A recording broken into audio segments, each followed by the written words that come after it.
Today in your reading mini lesson, you learned that authors and illustrators use maps and legends to give information.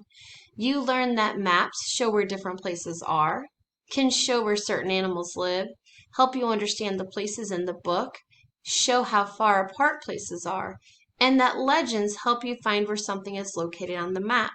So, like in this case, that dot is where Lakota's home is, and that's the legend down there, or like a key that's telling you what that red dot represents. Hopefully today your teacher has put aside some books that have maps in them, and during your independent reading time you should be looking at some of those books. If you don't have the books, maybe you're looking on Mayan or Epic or another reading platform that you use in your classroom at books with maps.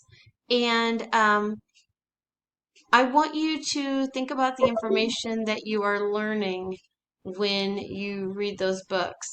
And when we get back together after your independent reading time, we will discuss if you read a nonfiction book with maps, and we want to talk about what you learned by looking at that map and the legend.